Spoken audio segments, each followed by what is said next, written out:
Hello, everybody. My name is Manreet Bhullar. I'm an assistant professor and extension specialist at K-State, and we work with Produce Safety. I'm joined by my two team members, Katelynn Stull and Cal Jamerson. Both of them work as extension associates and run the extension show with Produce Safety. In what college? Are you in a College of Agriculture. horticulture? College of Agriculture, Department of Horticulture. Yeah, thank you. So my job until earlier this year was primarily focused on research, produce safety research, identifying the vulnerabilities in the food supply chain, how food contamination can occur, specific with fresh fruits and vegetables, and what are the interventions that we can apply or implement on the farm to ensure the produce on the farm is safe for consumption. Most of the work that we do is always guided by the growers. We come across our research questions that are the problems of growers. When I first started working with produce safety, the first research question that I addressed was the water treatment time. So it was in 2016, 2015 when the FDA's FSMA produce safety rule was out. And for the water sample or water testing requirement, the agriculture water was required to be submitted to the lab within 6 hours, which made growers go crazy. This is not easy to do. 6 hours from sampling time to the lab is not enough, not for everybody. So we worked on it. We tested the water samples both at 6 hours and 24 hours, and we found no difference. And we published this research. It's out there. Most of the labs in the United States use a 24-hour timeline now. So just to highlight what is the impact of the research that we do. And most of these questions, they come from the growers to us. They have a problem, we work on it, we make the recommendations based upon the research, and then it goes to the grower, where we actually see an impact. Within our research team, we often discuss various research ideas, but we not always consider them based upon the research innovation they have, but also how it's going to make an impact on the farm. One of the expertise of the labs is UV light technologies. I believe everybody has heard about this light, UV light. Is it true? Yes? No? Yeah, I see a few hands. That's a light that we use to treat germs, to kill the germs. And it can be applied on water, on food contact surfaces, harvest bins, etc. We know this technology works for drinking water and municipal cities. They do treat it with UV light. But when it comes to the agriculture of water, it's different. It's not well-adopted technology. We did a short survey a couple of years ago to understand what are the barriers to this technology adoption among growers. Is it the technical knowledge? Is it the initial high investment, or what it is? And we found the initial high investment as one of the leading factors towards it. That was followed by technical knowledge as well. How does it work? It's a UV light, it's a UV radiation. Radiation word does not convey well what is the impact of radiation. But the way it is implemented does not pose any risk to humans working with this technology. So we developed a tool online, tested some of the UV devices available out there, and provided a tool to the growers to see what UV device might work for your particular operation or facility. Again, with the focus that this is the technology, and our job as the extension person is to simplify this technology and make it accessible to the grower. That's one of the examples what we do with our research project. Coming towards the extension, and I won't take much of the time, Katelynn has some slides to share with you. We are recently funded with the USDA FSMA grant to work with virtual reality. Has anybody heard about that before? So it's a headset that you put on your eyes, and it brings you to a virtual world that you see, being seated. And you have a different world in front of you that does not exist, but it's just for you to train. And our project, what we are planning to do is record a farm with some good food safety practices and some bad food safety practices.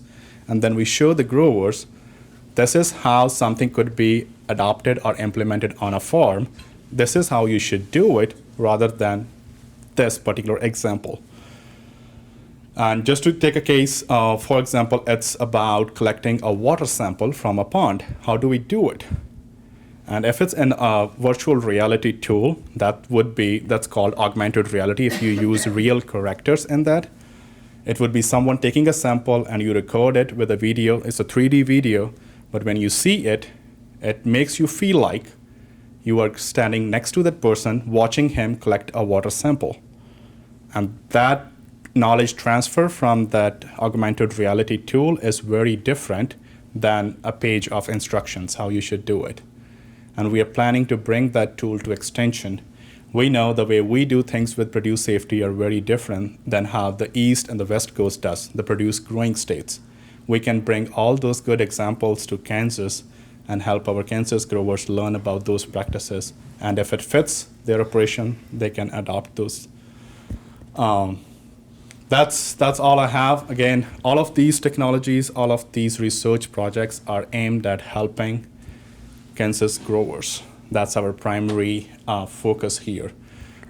We try to do surveys. We try to get feedback from our growers. Is there anything else that we are missing in our approach? And please reach out to us if you have any questions, any suggestions. If there is something specific that we should be working on, we'll be more than happy to consider it and address that gap. That's all from my side. Thank you for listening. Any questions? You can go first. With all the recent outbreaks and recalls, is there anything you're developing for the consumer end that then it's a farmer related issue, but they're identifying it on the consumer end. So is there any technologies developing around these kind of issues? Yes, we do. Katelynn, can you pull up the QR code from that slide? Which one? The QR code. Oh, yeah. Yeah. Yes, we do. That's a really great question. With recalls, what happens is it takes a long time from the first reported incident until a recall is initiated. Any guess on the number of days it takes to initiate a recall? More than 30 days. 45. I would say it took 67 days for the romaine lettuce outbreak in 2019. That's what I studied in depth. So from the first reported case until a recall was issued, it was 67 days. So people were still consuming that contaminated lettuce for 2 months. But the reason is there is no way to go back and trace the origin of the contamination because of all the logistics that go. So people get sick, they report their sickness, the samples get tested, they try to interview people, they try to identify what common product did they consume, from where did they buy it, go to the retail store, go to their supplier, go to their buyer, and then go to the grower. It takes several weeks to identify that. Yeah, this is what I wanted. So that brings you to the blanket recalls. So that contamination in 2019 happened in California, but all the lettuce from Florida was dumped. Nobody consumed it because everybody was so scared about romaine lettuce, like nobody wanted to consume it. But why is that happening? Again, because of all this logistics. One of the examples from the consumer perspective is you have seen these plastic stickers on most of the produce items in the retail store, right? It was France, the first European country to ban the use of these plastic stickers in 2021. All the imports from US to France, they could not have this sticker on it because it's a plastic and there's a glue underneath it that attaches it to the produce. So both of them, they're environmental contaminants. So we came up with the idea to put a QR code on it. It has all the information, probably 100x more information than this plastic sticker onto this QR code, and you can add all that information in there. How would it help? We won't have blanket recalls. Once we know this QR code is going to have all the information through all the steps of the food supply chain, where it went, for how long, who produced it, where it was stored, who transported it, everything. It can have multi-tier information in it. Mm-hmm. This is something you developed at Yes, K-State? yes. Wow. It's a K-State invention, yes. Yeah. It doesn't compromise the produce at all? It does not, but there is a loop there. Let me address that question. That was kind of along my question was if it's laser etched, does that like cause a pathway for pathogens to get in? That's a really good question. Sorry, this could be a 1 hour long presentation. I'll try to make it quick.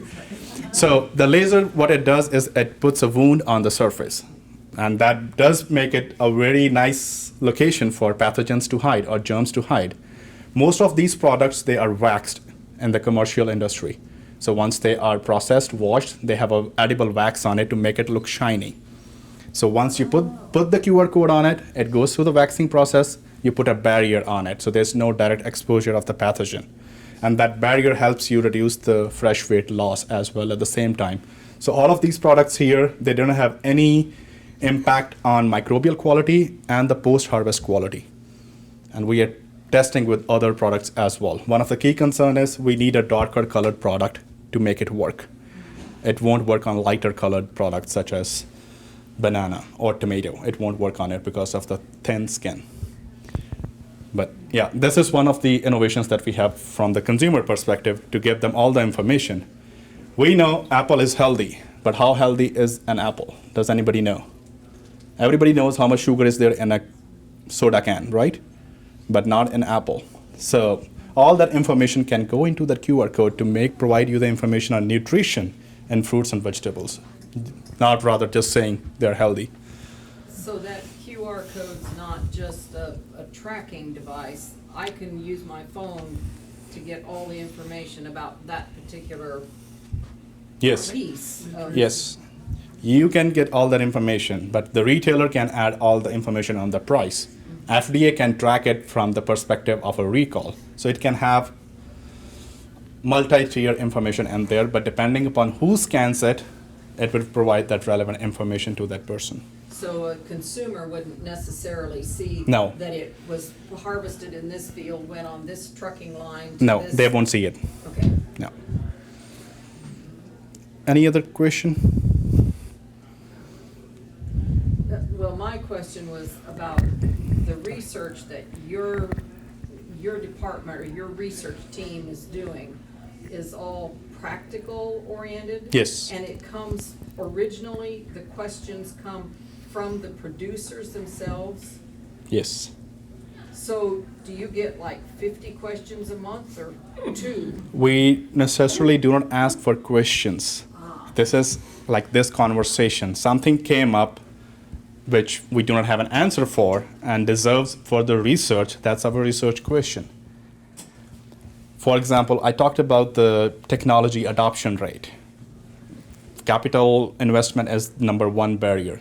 We are working on a proposal to ask for funding to support a technology loaner program where we can give the technology to the grower for a few months to try it out on their farm and see if it works for them before they actually invest into it.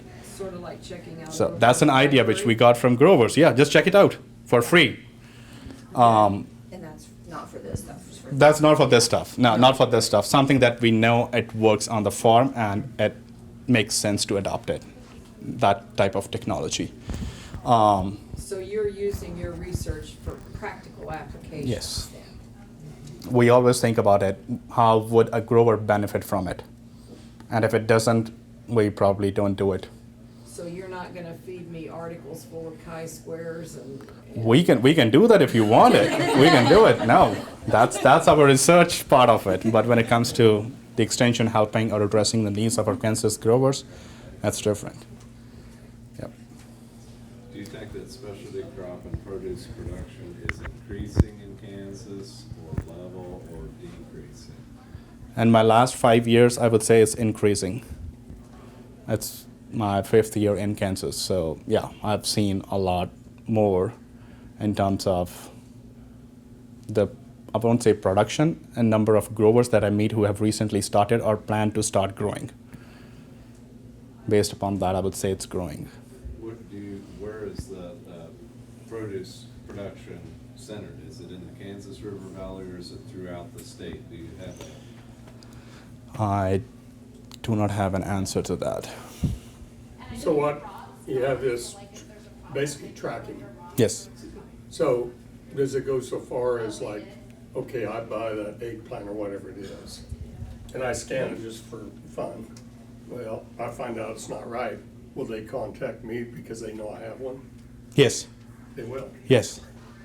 I mean, or it could be, I mean, this is just an assumption from our end. Text or something? We are not technology people behind it. We are just from the safety perspective. There might be a recall. Check your apples. There's an outbreak out there. You scan your apple. It's not in the contaminator list. It's safe to consume. If it is, just throw it away. So you'll be able to know that. And if you come to the text part of it, it's a different world. They already have that information, I mean, so it's we too don't need to much worry about information. it. That's too much tracking for me. Yes, there is Somebody knows what my diet there is a then they- concern. They start picking on me and say, you were gonna buy this, this is on sale at Costco now. And Yeah. that's a real concern. We have had our consumer panel evaluate these products, and they were like, "Are you going to track us what we eat? Yeah. Is there a chip inside this QR code?" I mean, these are real questions. I'm not making it up. These are, Take a bite out of that. yeah. So, can we peel it off? I was like, that's the whole purpose. We don't want you to peel it off. That's going to add to food waste. That's what we're trying to reduce with blanket recalls. So it's completely safe to consume the QR code as such. But again, the consumer education is going to be a key part in commercializing this technology. We are far away from being, seeing this in the industry, probably 10 years from now. But if you see it, just recognize K-State as the inventor. And right now, you're only doing this on vegetables that have wax on the skin Yeah. of them? Yes. Or fruit? Most of the fruits and vegetables have wax. Most of them, I would say. I know, and so when you wash off, when you wash your eggplant before you cook it, then this is engraved into the skin, so it won't come off. It won't But come off. You're not gonna, it doesn't have a chip in it or anything like that. Eggplant was just for an example. We are more Yes. concerned about products that are consumed raw. Apple, cucumber, bell pepper, yeah, it's in the list. But not eggplant. I mean, we just had it for fun because of the darker color. We would just want to try it. And it's purple for K-State. It's purple, yeah, absolutely. Okay, we got some slides, and I don't want to take much time from Katelynn, sorry. Yeah, I get to do Thank the. you everybody for the questions. I get to do the fun talk about regulations. So, get this one up. I think it's. They wouldn't hear you without it. Gotta have it. Okay. All right, so Manreet did give us a little bit of preview for what our team does. I know the slides or the text is kind of small, but together, Dr. Bhullar, myself, and Cal, we are the produce safety research team at K-State, and we work with our produce growers related to federal regulations, which I'll talk a little bit more in the next slides. Third-party audits and food safety plans, trying to get into different markets. Cal did have a work on a grant for worker protection standards, so for those using pesticides. We do on-farm visits and help produce growers who have questions on the farm, so we can provide technical support at their location. Participate in field days, many of them planned by Kansas Farmers Union, and then developing relationships with growers because, as Manreet talked about, many of them are very integral to research projects that are going on with K-State. So fresh produce safety, probably won't go too much into this. There's outbreaks that are occurring. So foodborne illness, 1 in 6 people. I think there's, 30 people in the room. So that would be like 5 people in the room that would get sick from foodborne illness in the United States. It is highly underreported. So those reported numbers are those people who are sick. They go to a hospital or a doctor, they get a sample taken, that sample is confirmed with something that has made them sick. And it does occur in small scale agriculture. So there have been outbreaks linked to smaller scale agriculture. There is an outbreak going on right now, if you haven't seen the news, with organic carrots. So if you haven't noticed that, you might want to check your fridge later. Outbreaks do continue to occur, and this does affect markets. The example with the lettuce in Florida and California. At the time I was living and working in Florida, and our season hadn't even started, and people were freaking out about our season hadn't been started when the outbreak occurred, so there wasn't any issue with Florida lettuce, but people were scared from it. And populations most vulnerable to foodborne illness are young, older populations, pregnant people, and people who have immunocompromisation. All of that to say, fresh produce characteristics make it very difficult when contamination does occur. So what we try to do is prevent contamination from happening, because once it's on the surface, there can be damage to or injury to the outside of the fresh produce, where bacteria can then enter inside where people eat it. So the produce safety rule. Who's familiar with the produce safety rule or the Food Safety Modernization Act? Okay, see a few hands in the room. So we work on the produce safety rule, which is the first federal regulation for produce, fresh whole produce growers in the United States. So in 2011, the Food Safety Modernization Act was signed, and that was the first major update to food law in the United States since 1938.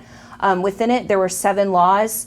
There was one about import, sanitary transport, those who are making processed foods, and then produce safety was one of them.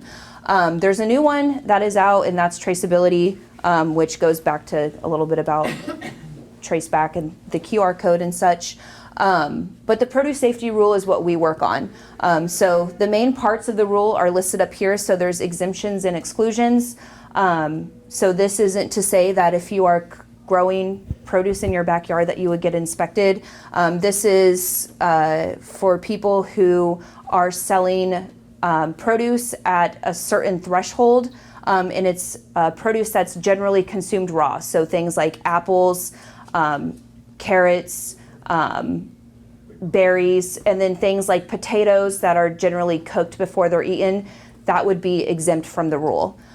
Some of the other ones are if you're selling it for processing. So if you have tomatoes that are being sold to canning, that's going to undergo a time and temperature sterilization that's going to kill pathogens. And then the other one is kind of a mixed bag, and it is if you are selling over 500,000 adjusted for inflation, and I think it's 638,000 now, over 3 years, and that's total food sales to a qualified end user.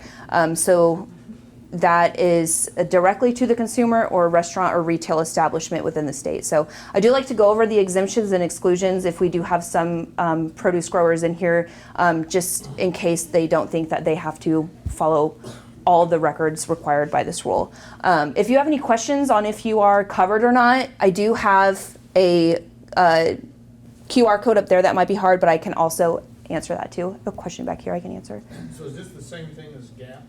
This is different than GAP. So I'll go into that. I think the next slide is about GAP. So this one is if you are not exempted or excluded, you would be inspected for this rule. And GAPS is what you pay for to have a third party come out, and that's more for market access. This in Kansas, we are inspected by our Kansas Department of Agriculture, and it just depends on what state, if you're either inspected by your state Department of Ag or if you're inspected by the FDA. But that's a good question because there is some confusion between inspections and audits and what's required for those. Other things included in the rule, worker training, health and hygiene, so making sure people have hand washing available, bathrooms available. I'm going to watch my time here, so I probably won't go too far into all of them. Soil amendments, so these are just all the different ways that pathogens could be introduced. So that would be bacteria, viruses, and parasites, so things like E. coli, salmonella, norovirus, Cryptosporidium, that's a parasite. Trying to think of some popular ones. Animals, so if people have animals on the farm, making sure that they're washing their hands after working with their animals, and keeping animals separate from their fresh produce areas. Agricultural water is a huge one. A lot of outbreaks that we have heard about, and as they've done their studies to figure out what went wrong, have been traced back to issues with the agricultural water quality and it being contaminated. and then used on the farm. So we talk about pre-harvest agricultural water and post-harvest agricultural water. So water that's being used to wash, wax, move commodities around, or clean and sanitize surfaces. Cleaning and sanitizing, making sure that the environment, your packing equipment, your if you have coolers, that they're all cleaned and maintained so that they aren't going to be a source of contamination. And then any federal regulation, there is record keeping involved with what you need to have. So audits versus inspections, just a little bit on this. Audits are market driven, so USDA GAPS, that's a large audit. That's what most people in Kansas, they do have an audit. That's the one that they use. Inspections for the produce safety rule are administered by the Kansas Department of Agriculture. And a big difference here is that food safety plans are required for audits, but they are not required for the produce safety rule. But there are a lot of templates out there. And if you have questions about gaps or audits, Cal, who was in here earlier, is very good at working people through that. A few compliance dates. So the biggest thing to pick up from this is that most of these compliance dates have passed except for pre-harvest water. If you are exempt or excluded from the rule, there is a labeling requirement at the point of purchase or on your actual items that you're selling on the packaging to have your farm name and business address. So that labeling requirement has passed. So if you are selling and don't have that, that is something that you would want to have up.